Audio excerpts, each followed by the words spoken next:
والذین کفروا بآیات اللہ ولقائہ اولئک یئسوا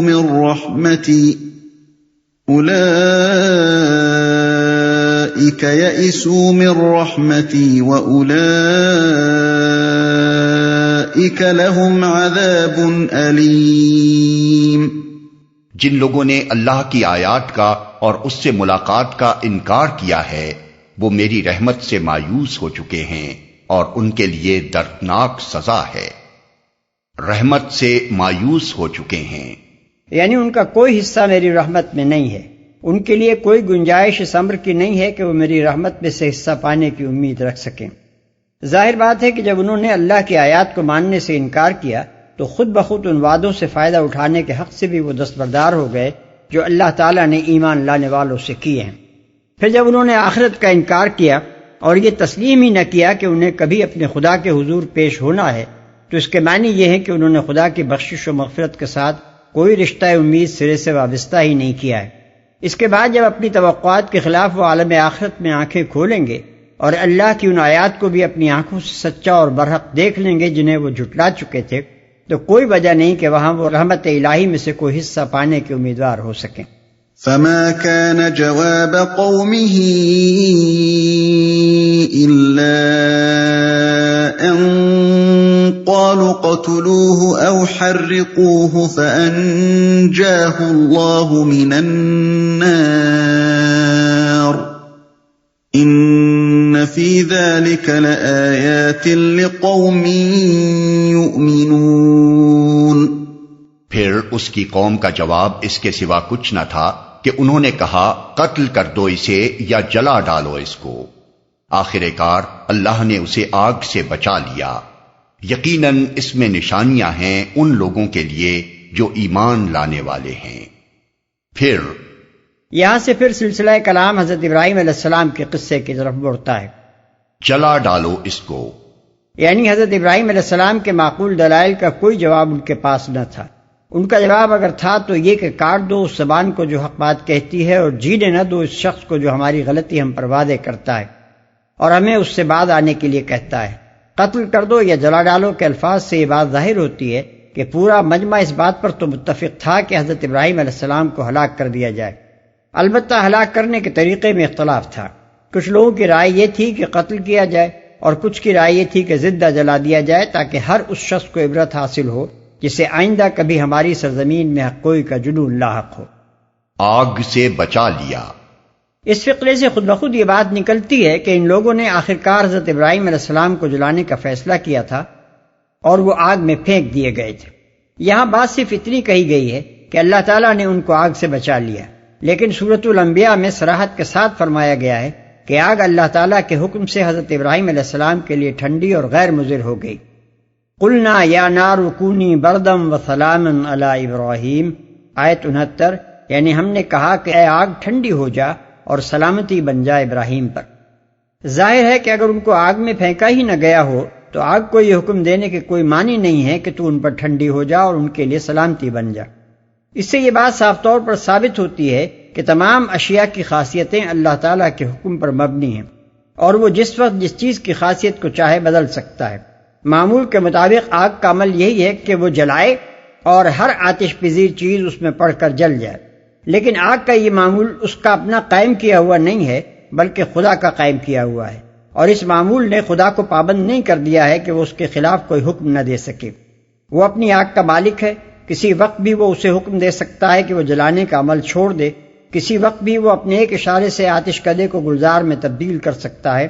یہ غیر معمولی خرق عادت اس کے ہاں روز روز نہیں ہوتے، کسی بڑی حکمت اور مصلحت کی خاطر ہی ہوتے ہیں، لیکن معمولات کو جنہیں روز مرہ دیکھنے کے ہم خوگر ہیں، اس بات کے لیے ہرگز دلیل نہیں ٹھہرایا جا سکتا کہ اللہ تعالیٰ کی قدرت ان سے بندھ گئی ہے، اور خلاف معمول کوئی واقعہ اللہ کے حکم سے بھی نہیں ہو سکتا۔ جو ایمان لانے والے ہیں، یعنی اہل ایمان کے لیے نشانیاں ہیں اس بات میں کہ حضرت ابراہیم علیہ السلام نے خاندان، قوم اور ملک کے مذہب کی پیروی کرنے کے بجائے اس علم حق کی پیروی کی جس کی روح سے انہیں معلوم ہو گیا تھا کہ شرک باطل ہے اور توحید ہی حقیقت ہے۔ اور اس بات میں کہ وہ قوم کی حق دھرمی اور اس کے شدید تعصب کی پرواہ کیے بغیر اس کو باطل سے باز آ جانے اور حق قبول کر لینے کے لیے پہم تبلیغ کرتے رہے، اور اس بات میں کہ وہ آگ کی ہولناک سزا برداشت کرنے کے لیے تیار ہو گئے مگر حق و صداقت سے منہ موڑنے کے لیے تیار نہ ہوئے، اور اس بات میں کہ اللہ تعالیٰ نے ابراہیم خلیل علیہ السلام تک کو آزمائشوں سے گزارے بغیر نہ چھوڑا، اور اس بات میں کہ جب حضرت ابراہیم علیہ السلام اللہ کے ڈالے ہوئے امتحان سے کامیابی کے ساتھ گزر گئے تب اللہ کی مدد ان کے لیے آئی، اور ایسے معجزانہ طریقے سے آئی کہ آگ کا الاؤ ان کے لیے ٹھنڈا کر دیا گیا۔ وقال انما اتخذتم من دون الله اوثانا مودة بينكم في الحياة الدنيا ثم يوم القيامة يكفر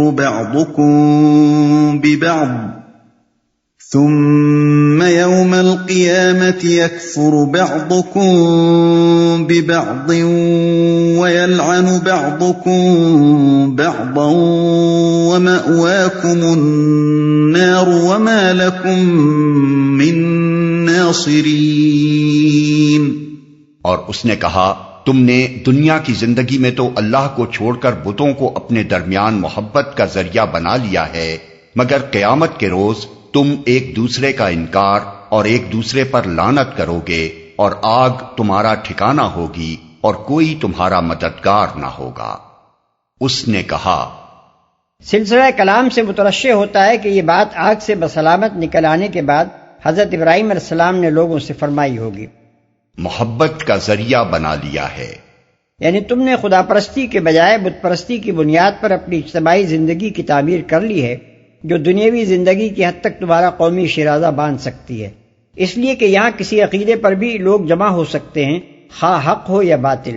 اور ہر اتفاق و اجتماع چاہے وہ کیسے ہی غلط عقیدے پر ہو باہم دوستیوں، رشتہ داریوں، برادریوں اور دوسرے تمام مذہبی، معاشرتی و تمدنی اور معاشی و سیاسی تعلقات کے قیام کا ذریعہ بن سکتا ہے۔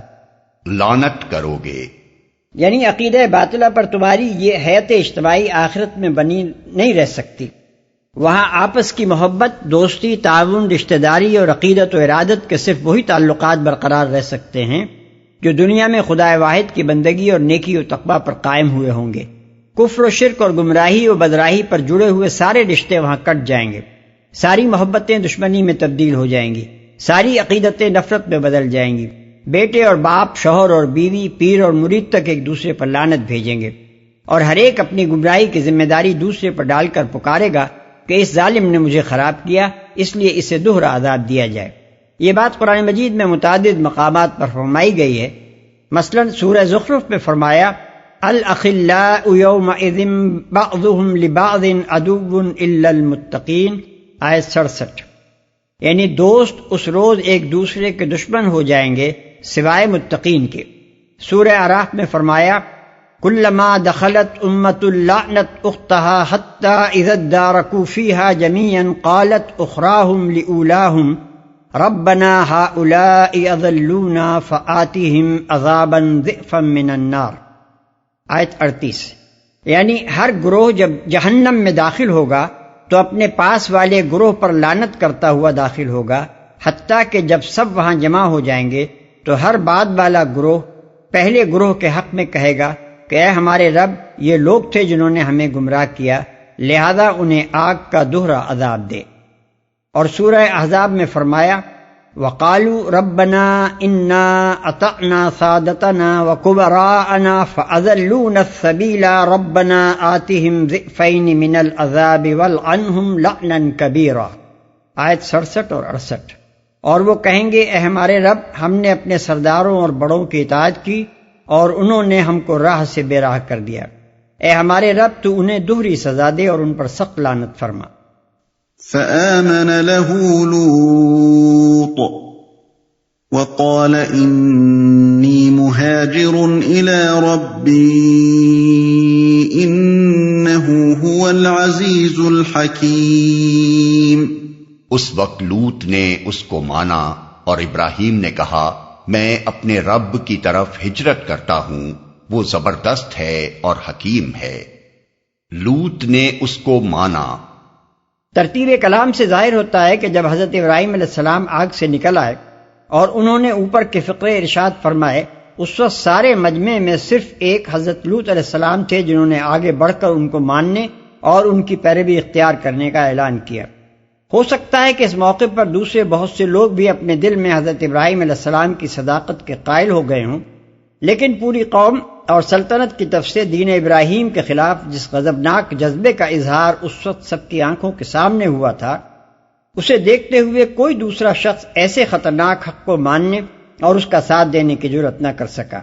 یہ سعادت صرف ایک آدمی کے حصے میں آئی اور وہ حضرت ابراہیم علیہ السلام کے بھتیجے حضرت لوط علیہ السلام تھے، جنہوں نے آخر کار ہجرت میں بھی اپنے چچا اور چچی یعنی حضرت سارہ کا ساتھ دیا۔ یہاں ایک شبہ پیدا ہوتا ہے جسے رفع کر دینا ضروری ہے۔ ایک شخص سوال کر سکتا ہے کہ کیا اس واقعے سے پہلے حضرت لوط علیہ السلام کافر و مشرک تھے اور آگ سے حضرت ابراہیم علیہ السلام کے بسلامت نکل آنے کا معجزہ دیکھنے کے بعد انہیں نعمت ایمان میسر آئی؟ اگر یہ بات ہے تو کیا نبوت کے منصب پر کوئی ایسا شخص بھی سرفراز ہو سکتا ہے جو پہلے مشرک رہ چکا ہو؟ اس کا جواب یہ ہے کہ قرآن نے یہاں فآمن لہ لوط کے الفاظ استعمال کیے ہیں جن سے یہ لازم نہیں آتا کہ اس سے پہلے حضرت لوط علیہ السلام خداوند عالم کو نہ مانتے ہوں یا اس کے ساتھ دوسرے معبودوں کو شریک کرتے ہوں، بلکہ ان سے صرف یہ ظاہر ہوتا ہے کہ اس واقعے کے بعد انہوں نے حضرت ابراہیم علیہ السلام کی رسالت کی تصدیق کی اور ان کی پیروی اختیار کر لی۔ ایمان کے ساتھ جب لام کا صلہ آتا ہے تو اس کے معنی کسی شخص کی بات ماننے اور اس کے اطاعت کرنے کے ہوتے ہیں۔ ممکن ہے کہ حضرت لوط علیہ السلام اس وقت ایک نوعمر لڑکے ہی ہوں اور اپنے ہوش میں ان کو پہلی مرتبہ اس موقع پر ہی اپنے چچا کی تعلیم سے واقف ہونے اور ان کی شان رسالت سے آگاہ ہونے کا موقع ملا ہو۔ ہجرت کرتا ہوں یعنی اپنے رب کی خاطر ملک چھوڑ کر نکلتا ہوں، اب جہاں میرا رب لے جائے گا وہاں چلا جاؤں گا۔ اور حکیم ہے، یعنی وہ میری حمایت و حفاظت پر قادر ہے اور میرے حق میں اس کا جو فیصلہ بھی ہوگا حکمت پر مبنی ہوگا۔ وَوَهَبْنَا لَهُ إِسْحَاقَ وَيَعْقُوبَ وَجَعَلْنَا فِي ذُرِّيَّتِهِ النُّبُوَّةَ وَالْكِتَابَ وَآتَيْنَاهُ أَجْرَهُ فِي الدُّنْيَا وَإِنَّهُ فِي الْآخِرَةِ لَمِنَ الصَّالِحِينَ۔ اور ہم نے اسے اسحاق اور یعقوب جیسی اولاد عنایت فرمائی اور اس کی نسل میں نبوت اور کتاب رکھ دی اور اسے دنیا میں اس کا اجر عطا کیا اور آخرت میں وہ یقیناً صالحین میں سے ہوگا۔ اولاد عنایت فرمائی، حضرت اسحاق علیہ السلام بیٹے تھے اور حضرت یعقوب علیہ السلام پوتے۔ یہاں حضرت ابراہیم علیہ السلام کے دوسرے بیٹوں کا ذکر اس لیے نہیں کیا گیا ہے کہ اولاد ابراہیم کی مدیانی شاخ میں صرف حضرت شعیب علیہ السلام مبعوث ہوئے اور اسماعیلی شاخ میں سرکار رسالت مآب محمد صلی اللہ علیہ وسلم تک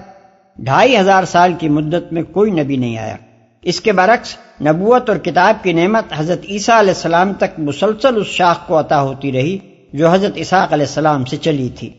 کتاب رکھ دی، اس میں وہ تمام انبیاء آ گئے جو نسل ابراہیمی کی سب شاخوں میں مبعوث ہوئے ہیں۔ صالحین میں سے ہوگا۔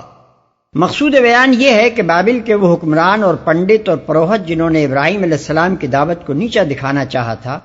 اور اس کے وہ مشرک باشندے جنہوں نے آنکھیں بند کر کے ان ظالموں کی پیروی کی تھی، وہ تو دنیا سے مٹ گئے اور ایسے مٹے کہ آج دنیا میں کہیں ان کا نام و نشان تک باقی نہیں، مگر وہ شخص جسے اللہ کا کلمہ بلند کرنے کے جرم میں ان لوگوں نے جلا کر خاک کر دینا چاہا تھا اور جسے آخر کار بے سر و سامانی کے عالم میں وطن سے نکل جانا پڑا تھا، اس کو اللہ تعالیٰ نے یہ سرفرازی عطا فرمائی کہ 4000 برس سے دنیا میں اس کا نام روشن ہے اور قیامت تک رہے گا۔ دنیا کے تمام مسلمان، عیسائی اور یہودی اس خلیل رب العالمین کو بالاتفاق اپنا پیشوا مانتے ہیں۔ دنیا کو ان 40 صدیوں میں جو کچھ بھی ہدایت کی روشنی میسر آئی ہے اسی ایک انسان اور اس کی پاکیزہ اولاد کی بدولت میسر آئی ہے۔ آخرت میں جو اجر عظیم اس کو ملے گا وہ تو ملے گا ہی، مگر اس دنیا میں بھی اس نے وہ عزت پائی جو حصول دنیا کے پیچھے جان کھپانے والوں میں سے کسی کو آج تک نصیب نہیں ہوئی۔ وَلُوطًا إِذْ قَالَ لِقَوْمِهِ إِنَّكُمْ لَتَأْتُونَ الْفَاحِشَةَ مَا سَبَقَكُمْ بِهَا مِنْ أَحَدٍ مِّنَ الْعَالَمِينَ۔ اور ہم نے لوط کو بھیجا جبکہ اس نے اپنی قوم سے کہا تم تو وہ فحش کام کرتے ہو جو تم سے پہلے دنیا والوں میں سے کسی نے نہیں کیا ہے۔ لوط کو بھیجا۔ تقابل کے لیے ملاحظہ ہو، الاعراف رکوع 10، ہود 7، الحجر 4 اور 5، الانبیاء 5، الشعراء 9، النمل 4، الصافات 4، القمر 2۔ أَإِنَّكُمْ لَتَأْتُونَ الرِّجَالَ وَتَقْطَعُونَ السَّبِيلَ وَتَأْتُونَ فِي نَادِيكُمُ الْمُنكَرَ فَمَا كَانَ جَوَابَ قَوْمِهِ إِلَّا أَن قَالُوا ائْتِنَا بِعَذَابِ اللَّهِ إِن كُنتَ مِنَ الصَّادِقِينَ۔ کیا تمہارا حال یہ ہے کہ مردوں کے پاس جاتے ہو اور رہزنی کرتے ہو اور اپنی مجلسوں میں برے کام کرتے ہو؟ پھر کوئی جواب اس کی قوم کے پاس اس کے سوا نہ تھا کہ انہوں نے کہا لے آ اللہ کا عذاب اگر تو سچا ہے۔ مردوں کے پاس جاتے ہو یعنی ان سے شہوت رانی کرتے ہو، جیسا کہ سورہ اعراف میں ہے انکم لتأتون الرجال شہوۃ من دون النساء، یعنی تم خواہش نفس پوری کرنے کے لیے عورتوں کو چھوڑ کر مردوں کے پاس جاتے ہو، برے کام کرتے ہو۔ یعنی یہ فحش کام چھپ کر بھی نہیں کرتے بلکہ علانیہ اپنی مجلسوں میں ایک دوسرے کے سامنے اس کا ارتکاب کرتے ہو۔ یہی بات سورہ نمل میں فرمائی ہے اتأتون الفاحشۃ وانتم تبصرون، یعنی کیا تم ایسے بگڑ گئے ہو کہ دیکھنے والی آنکھوں کے سامنے فحش کاری کرتے ہو۔ قال رب انصرنی علی القوم المفسدین۔ لوط نے کہا اے میرے رب ان مفسد لوگوں کے مقابلے میں میری مدد فرما۔